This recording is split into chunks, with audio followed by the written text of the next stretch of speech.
올해부터 우리 교회는 매달 마지막 주일에 주의 만찬을 시행하기로 했습니다. 예전에 비하면 굉장히 파격적으로 자주 주의 만찬을 하게 되는 것인데요. 또 이에 따라서 우리들 가운데에 많은 분들이 궁금한 점이 있을 거라 생각합니다. 그래서 왜 우리가 주의 만찬을 시행해야 하는지, 또 왜 우리가 이렇게 자주 주의 만찬을 해야 하는 것인지, 그렇다면 주의 만찬의 의미가 무엇인지, 이런 것들을 좀 우리가 살펴봐야 되겠다 싶은 필요가 느껴졌습니다. 그리고 마지막으로 오윤희 목사는 주의 만찬을 좋아하는가?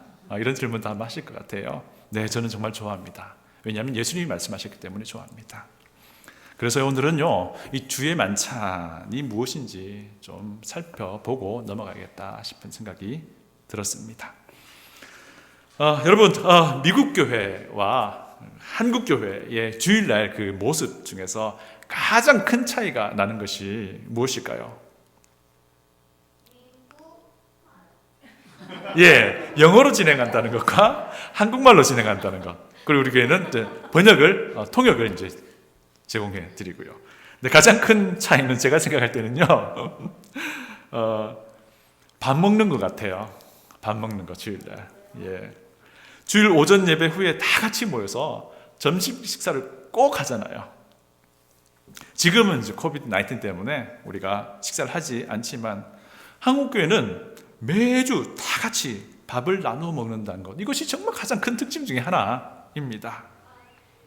우리가 밥을 서로 나누어 먹으면서 이런저런 많은 대화를 나누기도 하고요. 또 밥을 준비하면서도 우리는 굉장히 친밀해집니다. 서로를 더 많이 알아가고, 그렇습니다. 또 이런 경우도 사실 있어요. 밥을 이제 준비하면서 밥 당번 순서 때문에 우리가 좀 얼굴을 붉히기도 하고요. 식사 메뉴를 정하는 것도 굉장히 또 스트레스가 될 때가 있어요.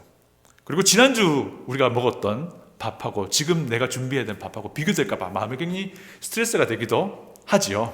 네. 어쨌든 밥을 같이 나누어 먹는다는 것은 되게 좋은 것 같습니다. 지금은 코비드-19 때문에 식사를 우리가 잠시 멈추고 있는데요. 저도 처음엔 굉장히 어색했습니다. 여러분 어떠셨어요? 처음에 식사를 안 하게 되었을 때 주일날 굉장히 어색했습니다. 일단 배도 고프고요. 저는 좀 더 이따 가야 되기 때문에, 예. 주일날 점심 식사를 한국교회가 안 하다니 이게 웬일인가, 이제 이런 생각을 하게 되었습니다. 그리고 지금도 사실 어색합니다. 어서 빨리 다 같이 모여서 주일 예배 같이 드리고 또 그 이후에 정말 기쁜 마음으로 식사를 나눌 수 있으면 좋겠다라는 생각을 하게 됩니다. 우리가 음식 같이 먹을 때 서로의 마음을 여는 것이고 서로 더 깊이 알아갈 수 있는 것이기 때문에 그렇습니다. 그런데요, 우리 예수님도 밥 먹는 것 되게 좋아하셨어요. 그리고 밥을 만드는 것도, 밥하는 것도 되게 좋아하셨어요. 이런 면에 있어서 한국교회와 다른 면이 있는 것 같아요. 여러분, 예수님의 기적 중에서 오병이어 기적 아시죠? 그죠? 예. 5,000명을, 남자만 5,000명을 먹이셨어요. 그리고는 남은 12광주리 음식을 버리라 그러지 않으시고 잘 간직하라 하셨어요. 이거 꼭 마치 우리 한국 사람들이 식사하고 남은 것들 바리바리 싸가지고 나눠주고 하는 것과 비슷한 것 같아요. 그리고 예수님이 부활하신 때에요, 제자들을 찾아가셨습니다. 제자들이 예수님이 죽으신 그것 때문에 낙심해서 자기의 고향으로 가서 고기를 잡고 있을 때에 그곳까지 찾아오셨습니다. 그리고는 그들을 부르셨는데요, 그냥 부르지 않으셨어요. 그곳에 가셔가지고 혼자 그들과 함께 식사할 음식을 다 준비해 놓고 그들 오라고 그러셨어요. 한번 이 그림 보실래요? 잘 아시죠, 그죠? 최후의 만찬, 레오나르도 다빈치 라스트 서퍼라고 하는 그림입니다. 너무나도 유명한 그림입니다. 예수님 십자가에 달려 죽기 전날 밤에 제자들과 함께 마지막 저녁 식사를 하신 것을 그림으로 표현한 것입니다. 이때가 6월절 저녁 식사였습니다. 그런데요, 이 그림을 보시면은 그 당시에 유대인들의 그 식사 문화는 고려하지 않았어요. 예. 다빈치가 살던 그 당시 유럽의 식사 문화를 고려해서 그림을 그렸습니다. 우리 그 다음 그림 한번 보시죠. 예. 이 그림이 역시 최후의 만찬을 묘사한 그림인데, 이 그림이 오히려 그 당시 유대인들의 식사 문화를 잘 표현한 것 같아요. 낮은 테이블이 있어요. 그리고 그 테이블 주위로 돌아가면서 한쪽으로 비스듬하게 이렇게 기대요. 저같이 마른 사람은 엉덩이가 아플 것 같아요. 네. 자, 그리고 이제 바닥에 비스듬히 기대에 앉아서 서로 이제 식사를 나누는 그런 장면입니다. 네, 이제 그림 이제 감춰도 되고요. 제가 이제 이 그림을 굳이 소개한 이유는요, 오늘 우리가 논하고자 하는 주의 만찬이 예수님과 제자들이 함께 먹었던 이 유월절 마지막 만찬 때에 예수님이 시행하라라고 말씀하셨기 때문입니다.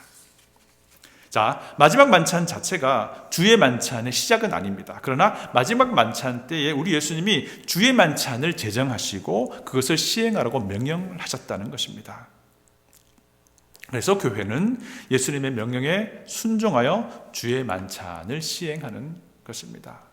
여러분, 그 마지막 만찬에 대한 기록은요, 공관복음에 다 기록되어 있습니다. 마태, 마가, 누가복음에 다 기록되어 있는데 지금 누가복음 기록을 좀 보면서 살펴보도록 할게요.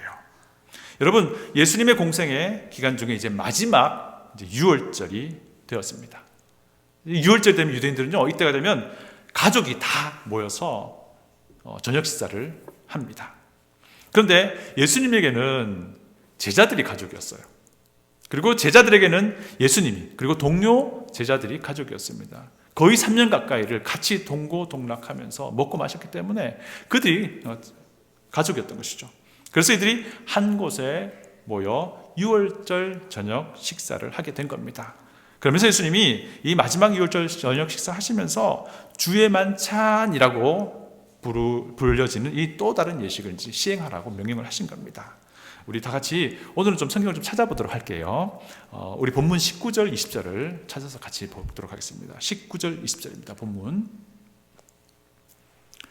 누가복음 19절 20절입니다. 22장 19절 20절. 또 떡을 가져 감사 기도하시고 떼어 그들에게 주시며 이르시되 이것은 너희를 위하여 주는 내 몸이라. 너희가 이를 행하여 나를 기념하라 하시고 저녁 먹은 후에 잔도 그와 같이 하여 이르시되 이 잔은 내 피로 세우는 새 언약이니 곧 너희를 위하여 붓는 것이라. 예수님은요, 빵을 부셔뜨리셨어요. 그리고 조각을 내셔서 그 조각을 제자들에게 나누어 주셨습니다. 우리 한국말 성경은 떡을 떼었다라고 이제 표현을 하고 있는데요, 굉장히 한국적인 문화를 잘 반영해서 의역을 한 것이죠. 자, 당시 유월절 식사에서는요, 누룩을, 이스트를 넣지 않는 납작하고 딱딱한 빵을 구워냈습니다. 그 빵을 나누다 보니까 이게 부서지는 거예요. 딱딱하니까. 그래서 이제 영어로는 이제 breaking bread라고 번역을 했는데, 이게 이제 유대 문화, 식사 문화 그대로 잘 반영을 한 번역이 된 것입니다. 자, 어쨌든 이렇게 나누어 주셨고요. 그리고 식사가 마쳐질 즈음에 예수님은 잔에다가 포도 음료를 채우셨고요. 제자들에게 나누어 주신 것이 우리 마지막 만찬 때에 예수님과 제자들이 한 식사의 그 모습이었습니다. 그런데요, 예수님은 이 빵과 잔에 대해서 의미를 부여해 주셨어요. 부셔진 빵은 예수님의 몸을 상징한다라고 하는 것이었고요. 포도 음료가 담긴 잔은 예수님의 피를 의미한다라고 예수님이 직접 말씀을 하셨습니다. 그리고 제자들은요, 이 예수님이 하시는 이 말씀을 즉각 잘 이해할 수 있었습니다. 왜냐하면 이날 저녁 식사가 유월절 만찬이었기 때문입니다. 그리고 예수님이 하나님의 어린 양이라는 침례 요한의 말을 이들이 기억하고 있었기 때문입니다. 결국 무슨 말입니까? 빵은 예수님의 그 부서질 몸, 포도 음료는 예수님의 흘리실 피, 곧 어린 양으로서 십자가에서 인류의 죄를 다 용서하시기 위해, 제거하시기 위해 그렇게 죽게 될 예수님의 그 십자가의 죽음과 부활을 의미하는 것임을 이들은 이제 그때에 알게 된 것이죠. 그리고 예수님이 이것을 행하라라고 명령을 하신 것입니다. 주의 만찬을 행함으로써 십자가에서 인간의 죄를 용서하기 위해 죽으신 예수님을 기억할 수 있는 새로운 것을 예수님이 이 마지막 만찬 자리에서 제정을 하시고 만드시고 이것을 시행하라 하신 겁니다. 그래서요, 우리 생수교회가 주의 만찬을 예식으로 행하는 것은요, 예수님이 직접 명령하셨기 때문이다라고 할 수 있는 것입니다. 그리고요, 생수교회가 주의 만찬을 행할 때마다 어떤 일이 있어야 된다는 것을 의미할까요? 이 예식에 참여하는 구원받은 우리는 예수 그리스도의 십자가의 그 구원 사역을 기억하고 감사하고 감격할 일이 우리에게 주어진다는 것입니다. 주의 만찬에 참여할 때마다 구원받은 우리는요, 예수 그리스도를 또한 선포하는 거예요. 왜냐하면 우리가 나누는 부서진 빵은 예수님을 몸을, 우리가 나누는 잔은 예수님의 피를 보여주기 때문입니다. 주의 만찬에 참여할 때마다 구원받은 우리는 예수님을 다시금 더 깊이 묵상하게 되는 것입니다. 또 주의 만찬이 시행되는 것을 옆에서 보는 이들도 있습니다. 아직 구원받지 못한 분이라면 눈으로 보게 되겠죠. 그러면 그들은 이 시행하는 주의 만찬을 보면서 예수님의 죽으심과 부활을 기억할 수밖에 없는 것입니다. 생각할 수밖에 없는 것입니다. 또 우리에겐요, 아직 구원받지 못한 자녀들도 있습니다. 그들 역시 엄마 아빠가 시행하는 이 주의 만찬, 이 교회에서 주님의 이름으로 시행되는 주의 만찬을 통해서 저것이 예수님의 십자가의 죽음을 뜻하는구나 라는 걸 생각하고 듣고 보게 되는 것입니다. 그래서 이 주의 만찬은요, 예수님의 죽음과 부활의 복음의 메시지를 고민해 보도록 보여주고 들려주는 시간이 되는 것이죠. 여러분, 마지막 만찬에 참여했던 11명의 제자들은요, 주의 만찬을 행하면서 예수님을 기념하라라고 하셨던 그 예수님의 명령을 잘 간직하고 있었습니다. 그리고는 얼마 지나지 않아서 우리가 잘 알죠, 오순절날, 사도행전 2장에 따르면 오순절날 교회가 시작이 됩니다. 제자들은 최초의 교회가 시작되자마자 예수님의 명령을 바로 실행합니다. 교회로 모일 때마다 제자들은 주의 만찬을 시행한 거예요. 주의 만찬은 성경에서는 떡을 뗀다라는 표현으로 번역이 되고 있습니다. 영어로는 이제 breaking bread라는 표현으로 번역이 되고 있고요. 우리 같이 시간이 좀 걸리더라도요, 사도행전 찾아보도록 할게요. 사도행전 2장입니다. 사도행전 2장. 사도행전 2장 41절 42절. 사도행전 2장 41절 42절을 읽어보도록 할게요. 그 말을 받은 사람들은 침례를 받음에 이날에 신도의 수가 3,000이나 더하더라. 그들이 사도의 가르침을 받아 서로 교제하고 떡을 떼며 오로지 기도하기를 힘쓰니라. 제자들은요, 한치의 망설임도 없이 최초의 교회에서 주의 만찬을 실행했던 겁니다. 그래서 예수님의 명령에 순종을 한 겁니다. 여러분, 그리고 사도행전 2장 42절, 이 42절의 설명은요, 예루살렘 교회가 모일 때마다 일상적으로 했던 것을 묘사하고 있습니다. 이들이 모일 때마다 무엇을 했죠? 사도들의 가르침을 들었고요, 그리고 서로 교제하였습니다. 그리고 떡을 떼는 것, 빵을 부셔뜨리는 것, 바로 주의 만찬을 시행했습니다. 그리고 이들이 기도했다는 것입니다. 이들이 예루살렘 최초의 교회의 예배의 모습이 이러했다는 겁니다. 그리고 좀 시간이 지나서요, 사도행전 18장에 따르면 바울의 2차 전도 여행을 통해서 고린도 교회가 개척이 됩니다. 그리고 이때가 이제 주후 51년경쯤 되는데요. 예루살렘의 첫 번째 교회가 시작된 오순절 때가 주후 30년경쯤 돼요. 그러니까 한 20년쯤 지난 시기죠. 그때에 바울의 2차 전도여행을 통해서 고린도 교회가 개척이 되고요. 이 고린도 주후 55년경쯤, 한 4년쯤 지나서 바울이 고린도 교회를 향해서 고린도전서 편지를 이제 보내는 것이 우리가 가지고 있는 고린도전서입니다. 이제 고린도전서 10장에서 주의 만찬을요, 고린도 교회의 성도가 예수님과 하나가 되었다라는 그런 가르침과 연결을 시킵니다. 그리고 그뿐만 아니라 고린도전서 10장을 우리가 보게 될 텐데요, 주의 만찬을 성도의 거룩한 삶과 연결해서 설명을 하는 것을 우리가 보게 됩니다. 우리 이번엔 고린도전서를 한번 가보도록 할게요. 10장입니다. 고린도전서 10장 한번 찾아볼게요.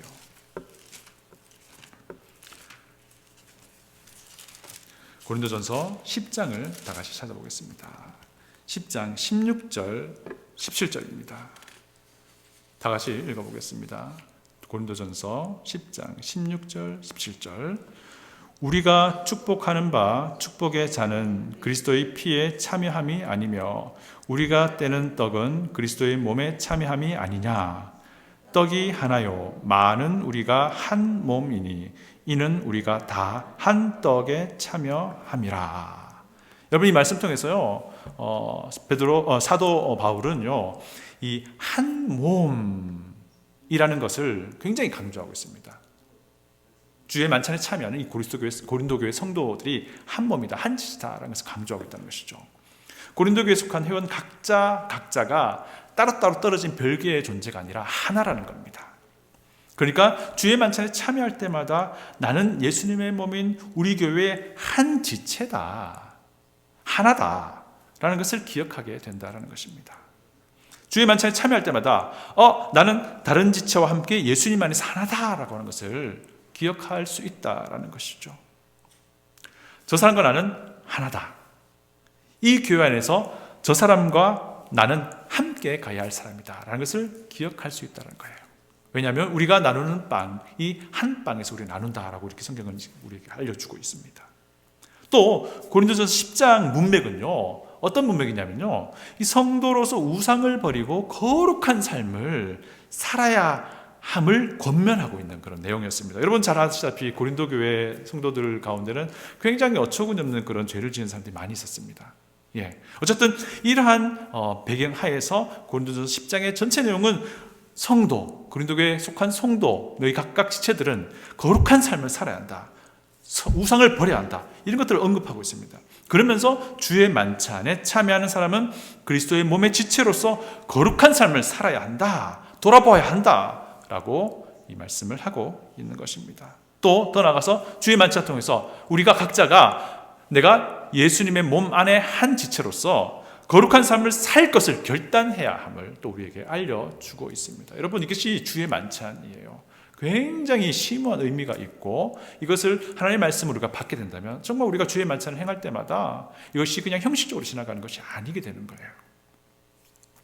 자, 그리고 고린도전서 11장으로 가봅니다. 고린도전서 11장에는요 주의 만찬에 대한 성경 안에서는 최종적인 설명이 나옵니다. 주의 만찬을 통해서 우리는 십자가에서 죽으셨다가 부활하신 예수님을 보게 된다는 것을 알려주고 있습니다.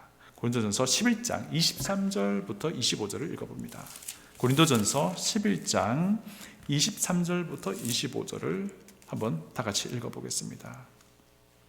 내가 너희에게 전한 것은 주께 받은 것이니 곧 주 예수께서 잡히시던 밤에 떡을 가지사 축사하시고 떼어 이르시되 이것은 너희를 위하는 내 몸이니 이것을 행하여 나를 기념하라 하시고 식후에 또한 그와 같이 잔을 가지시고 이르시되 이 잔은 내 피로 세운 새 언약이니 이것을 행하여 마실 때마다 나를 기념하라 하셨으니. 이 말씀 우리가 누가복음 본문과 거의 동일하죠, 그죠? 누가복음에서 기술된 이 내용을 사도 바울이 한 35년쯤 지난 이때에 성령님의 감동을 받아서 지금 이 내용을 다시 최종적으로 주의 만찬이 무엇인지 우리에게 설명하고 있는 부분입니다. 여러분, 주의 만찬은 십자가에서 몸이 부서지고 피를 쏟으신 그 예수님을 기억하라라고 하는 것입니다. 우리에게 하나님께서 시청각 교제를 주신 거예요. 주의 만찬 통해서 예수님을 기억하라 라고 하는 건 시청각 교제를 주신 겁니다. 자, 그래서 우리가 나누는 빵은요 예수님의 부셔진 몸을 상징하고 우리가 나누는 잔은 예수님이 흘리신 피를 상징합니다. 그래서 우리가 빵을 먹고 마시고 할 때마다 나를 대신해서 십자가에 죽으신 그리고 부활하신 예수님을 기억할 수 있게 되는 거예요. 이거 너무너무 귀중한 거 아닌가요? 우리 주님이시잖아요. 우리 모든 것 되는 분이시잖아요. 그분을 기억하는 일인데, 그분을 기념하는 일인데 지루해 할 수가 없는 거예요, 이게.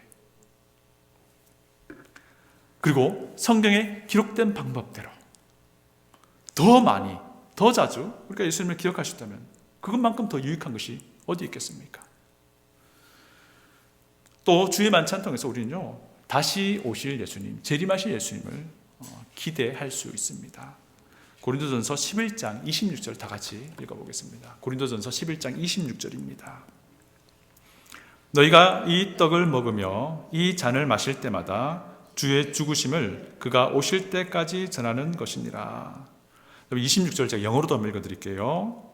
For as often as you eat this bread and drink the cup, You proclaim the Lord's death until He comes. 아멘. 주의 만찬을 우리가 언제까지 해야 됩니까? 예수님이 재림할 때까지. 주의 만찬에 참여할 때마다 이 말이 무슨 말입니까? 예수님이 다시 오실 것을 자연스럽게 소망하게 된다라는 것입니다. 여러분, 그리스도인은요, 예수님의 재림을 기다리면서 자신을 순결하게 지켜나가는 사람 아닌가요? 맞잖아요. 그러니까 주의 만찬에 참여하면서 우리는 예수님의 재림을 기억하게 되고 예수님 다시 오실 것을 소망하게 된다는 것입니다. 그러면서 자연스럽게 우리의 삶을 돌아보게 되겠죠. 나는 정말 예수님이 다시 오실 그 예수님을 만날 만한 형편에 있는가? 라면서 돌아보게 된다는 것입니다. 그래서 주의 만찬을 통해서 우리는요, 우리 자신의 삶을 돌아보고 회개하는 시간을 갖습니다. 그리고 거룩한 삶을 앞으로 살겠노라고 결단하는 그런 시간을 갖게 되는 것입니다. 계속해서 이어지는 고린도전서 11장 27, 28절을 보겠습니다. 고린도전서 11장 27절, 28절입니다. 그러므로 누구든지 주의 떡이나 잔을 합당하지 않게 먹고 마시는 자는 주의 몸과 피에 대하여 죄를 짓는 것이니라. 사람이 자기를 살피고 그 후에야 이 떡을 먹고 이 잔을 마실지니. 여러분, 여기 보니까 합당하지 않게 먹고 마신다라는 표현이 있잖아요. 이것이 무슨 말일까요? 무슨 말이냐면요, 자기의 죄를 하나님 앞에서 그리고 사람 앞에서 해결하지 않고 주의 만찬에 참여한다는 것을 말합니다. 자기를 살핀다라는 표현도 있습니다. 마찬가지입니다. 주의 만찬에 참여하기 전에 자신의 삶을 돌아보라라고 하는 것입니다. 특별히 아까도 언급했지만 고린도 교회에서는요, 정말 어처구니 없는 죄들이 굉장히 많았어요. 서로 분쟁이 있었고 분란을 막 일으켰습니다. 많은 파당들이 있었어요. 뭐 바나바파, 바울파, 예수파, 심지어는 이렇게 막 나누어진 그런 교회였습니다. 그뿐 아니었습니다. 간음의 죄도 굉장히 허용되는 그런, 간음의 죄를 짓는다고 누가 뭐라 그럴 수도 않는 그런 교회였습니다. 또 가난한 사람들을 막 업신여기는 그런 교회이기도 했습니다. 그런 죄악들이 있었는데 그런 죄악을 그대로 가지고 있으면서 주의 만찬에 참여한 것이, 그것은 또 다른 예수님에 대해서 짓는 죄다라고 말하고 있는 거예요. 여러분, 이 주의 만찬은요, 그 어떤 것보다 더 우리 주님, 예수님에게 집중하는 시간이에요. 주의 만찬을 통해서 우리는 예수님을 온전히 드러내는 그런 시간인 것입니다.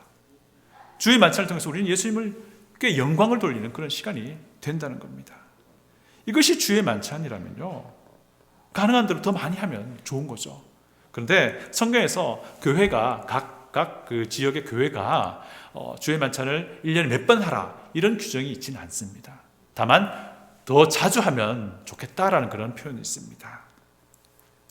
그런데 분명한 것은 무엇입니까? 주의 만찬은 교회의 하나됨, 그리고 성도의 거룩한 삶, 주 예수님을 높이는 예배에 있어서 굉장히 유익하다는 것입니다. 그리고 이것을 직접 예수님이 시행하라 말씀하셨다는 거예요.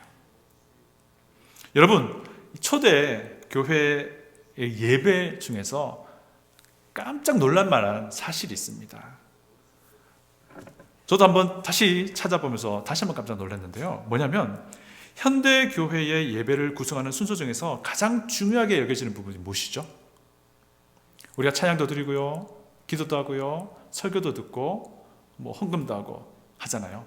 우리 한국교회도 축도도 빠지지 않고 합니다. 말씀, 성경 말씀을 설교하고 듣고 하는 이것을 가장 중요하게 여기고 또 그렇게 이해를 하고 있잖아요. 그런데 이 하나님 말씀을 강론하고 하나님 말씀을 강해하고 하나님 말씀을 선포하고 그것을 들으면서 하나님의 말씀 앞에 자신의 의지를 내려놓고 하나님께 순종하는 그 시간 굉장히 중요하고 우리가 정말 중요한 예배의 순서이긴 합니다. 그런데 초대교회에서는요, 이 성경 강론에 버금가는 혹은 더 중요한 예배 순서가 있었어요. 그들이 모일 때마다 행했던 것인데요. 무엇일까요? 오늘 주의 만찬이에요. 굉장히 놀라운 사실이에요. 여러분, 바울이 그 유두고라는 청년을 살려낸 일 기억나시죠? 바울이 하나님 말씀을 늦은 밤까지 강론했습니다. 그런데 유두고가 너무 졸려서 2층 창가에 그때는 창이 아니고 이제 뻥 뚫려져 있는 창인 거죠. 그 창가에 이제 앉아서 너무 졸렸던 거예요. 그래서 그 창가에 찬바람 맞으면서 이제 듣고 있었는데 너무 졸려서 그냥 뚝 떨어져 버린 거예요. 그래서 죽어버린 겁니다. 그래서 바울이 내려가서 유두고를 꼭 안아주면서 이 사람이 살아있다라고 말합니다. 그래서 유두고가 살아났습니다. 자, 그런데 이제 이때에 모인 사람들이 무엇 때문에 모였을까요? 영적인 거장, 바울의 설교를 듣기 위해서? 아닙니다. 이들은 주의 만찬을 시행하기 위해 모였어요. 우리 사도행전 20장 한번 찾아볼게요. 사도행전 20장. 사도행전 20장입니다. 사도행전 20장 7절입니다. 우리 다 같이 한번 읽어볼게요. 그 주간의 첫날에 우리가 떡을 떼려 하여 모였더니 바울이 이튿날 떠나고자 하여 그들에게 강론할세 말을 밤중까지 계속하매. 네, 그 주간의 첫날은 주일이에요. 일요일 말입니다. 일요일. 그 당시 초대 교회의 전통이 주일날 모여서 예배를 드릴 전통이었고 지금까지 우리에게 이어지고 있습니다. 예수님 부활하셨던 일요일에 성도들이 모였던 거예요. 그런데 이들이 무엇을 위해서 모인 겁니까? 떡을 떼려 하여. 그 주간의 첫날에 우리가 떡을 떼려 하여 모였더니 이렇게 말합니다. 이들이 모였던 가장 근본적인, 가장 첫 번째 목적이 떡을 떼는 것. 아까 말씀드린 것처럼 떡을 뗀다, break the bread라고 하는 표현이, break the bread라는 표현이 주의 만찬을 표현한 특별히 사용된 용어거든요. 바로 그것을 위해서 모였다는 겁니다. 그런데 그렇게 주의 만찬을 위해서 모였는데, 주의 첫날 예배를 위해서, 만찬을 위해서 모였는데, 그게 무엇입니까? 바울이 이제 곧 떠나겠다고 하는 거예요. 내일이면. 그래서 바울들은 이제 요청을 한 겁니다. 그러면 우리에게 말씀을 전해 주십시오 라고 했던 겁니다. 오늘 교회와는 좀 예배의 그 컨텐츠가 좀 다르죠. 네, 여러분, 오늘은요 주의 만찬에 대해서 좀 살펴보았습니다. 여러분, 주의 만찬은요 초대 교회의 예배의 가장 중심에 있었습니다. 주의 만찬은 예수님이 또한 직접 명령하셨고요. 또 주의 만찬을 통해서 나를 대신해서 죽으시고 부활하신 예수님을 온전히 집중해서 기억을 하는 시간입니다. 또 주의 만찬을 통해서 우리는 다시 오실 예수님을 소망하는 시간을 갖는 겁니다. 또 주의 만찬을 통해서 우리 생수교회는요 예수님의 몸이 하나됨을 기억하는 거예요. 주의 만찬을 통해서 내 옆에 있는 구원받은 사람이 나와 함께 가야 할 내 지체다, 내 가족이다, 내 동생이다, 내 형이다 라는 것을 기억하는 시간입니다. 그리고 주의 만찬을 통해서 그들을, 내 옆에 있는 그들을 더 사랑해야 한다 라는 것을 마음에 결단하는 시간이 되는 거예요. 또 주의 만찬을 통해서요 우리는 예수님의 죽으심과 부활이라는 놀라운 복음 메시지를 전하게 되는 거예요. 우리 교회는 예수님 아직 만나 구원받아야 할 분들이 있고요, 우리 교회는 아직 예수님 만나야 할 우리 자녀들이 있습니다. 그들이 우리가 행하는 주의 만찬을 통해서 예수님의 그 죽으심을, 예수님의 그 부활을, 예수님의 그 십자가를 눈으로 보는 겁니다. 그래서요 역사적으로 아주 건전한 교회들은 주의 만찬을 통해서 서로의 믿음을 확인하는 시간으로 가지게 됐습니다. 주의 만찬을 통해서 서로의 삶을 점검해주는 그런 시간으로 가지기도 했습니다. 그렇게 함으로써 그리스도의 몸인 교회 안에서뿐만 아니라 교회 밖인 자신의 삶의 현장에서도 정말 책임 있는 그리스도인으로 살아가도록 했던 거예요. 제가 오늘 좀 소개해 주고 싶은 글이 있는데요, 이것은요 우리 침례교회 믿음의 선배라고 할 수 있는 스위스의 재침례교회의 지도자 후브마이어라는 사람이 쓴 내용입니다. 이 사람이 자신의 믿음 때문에 순교를 당하는데요, 순교 직전인 1527년도에 기록한 주의 만찬을 위한 양식이라는 조그만 소책자예요. 이 내용 중에 이 교회가 주의 만찬을 시행하기에 앞서서 서로 묻고 답하던 그런 내용이 있는 거예요. 이런 것을 통해 가지고 정말 책임 있는 그리스도인으로서 살아가는 것을 서로 점검하고 확인해 주는 시간을 가졌던 겁니다. 제가 한번 읽어 드려 볼게요. 형제 자매들이여, 만약에 여러분들이 하나님을 그 어떤 것보다 사랑하고 그의 거룩하고 살아있는 말씀의 능력 속에 있기를 원한다면 오직 하나님만 섬기고 경외하며 그의 이름을 거룩하게 높여 드리십시오. 세상과 죄에 물든 여러분의 의를 하나님의 살아있는 말씀을 통해서 여러분의 속사람과 삶과 죽음 안에서 역사하시는 하나님의 거룩한 의지에 복종시키십시오. 그렇게 하길 원하는 각 사람들은 그렇게 하겠습니다 하십시오. 이제 이 말하면 그 마음에 감동이 있는 이들이 그렇게 하겠습니다라고 제창을 했던 거예요. 계속해서 읽어드립니다. 만약 여러분이 형제간의 사랑의 섬김으로 여러분의 이웃을 사랑하고 하나님을 섬기고자 한다면 여러분의 삶과 생명까지도 내려놓고 육신의 아버지와 어머니 그리고 하나님의 뜻을 따라 세워진 모든 권위자들에게 복종하십시오. 우리를 위해 자신을 버려 살과 피를 쏟으신 우리 주 예수 그리스도의 능력 안에서 복종하십시오. 그렇게 하길 원하는 각 사람들은 그렇게 하겠습니다 하십시오. 또 계속해서 읽어드리겠습니다.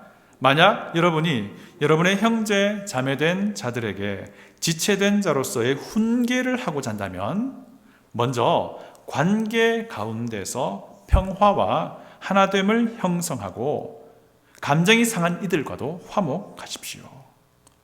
서로를 향한 모든 시기와 증오와 악을 버리고 이웃에게 해로움과 불이익과 모욕을 주는 것을 금하십시오.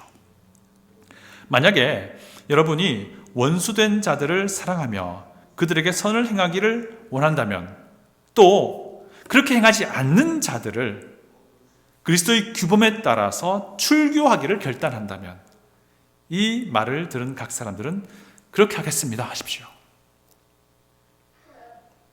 교회의 권징까지도 이 주의 만찬에 포함시키고 있다는 겁니다.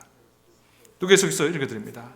만약 여러분이 교회 앞에서 공적으로 이 사랑의 맹세를 확증하기 원한다면 빵과 잔을 나눔으로써 그리스도의 만찬에 동참하고 우리 주 예수 그리스도의 고난과 죽음에 대한 생생한 경험의 능력 속에서 증인된 삶을 살아가십시오. 그렇게 하길 원하는 각 사람들은 하나님의 능력 안에서 그렇게 되길 원합니다 하십시오. 하나님 아버지와 그 아들 예수님과 성령님의 이름 안에서 함께 먹고 마십시오. 주의 만찬을 말합니다. 하나님께서 친히 우리 모두에게 능력과 힘을 주셔서 이 모든 일을 능히 실천하게 하시며 하나님의 거룩한 뜻을 따라서 구원하시는 열매를 맺게 하시기를 원합니다. 주께서 은혜 베풀어 주시길 기도합니다. 아멘. 네, 우리 믿음의 성도들은요, 이 주의 만찬을 통해서 정말 책임 있는 신실한 그리스도인이 되기를 서로 확인하고 서로 도와주는 그런 기회로 삼았던 것입니다. 하나된 교회, 예수님을 기억하는 교회, 예수님의 다시 오심을 기다리는 교회, 서로 사랑하고자 하는 교회, 그리고 누군가 죄를 짓고 있을 때 그 죄에 대해서 권면할 수 있는 교회, 그러나 그들을 살리기 위해서 그렇게 하는 교회, 그런 교회를 위해서 우리 예수님의 정하신 주의 만찬을 행했던 것입니다. 이 시간 다시 찬송가 144장 예수 나를 위하여 찬송 드리면서 주의 만찬을 시행하도록 하겠습니다.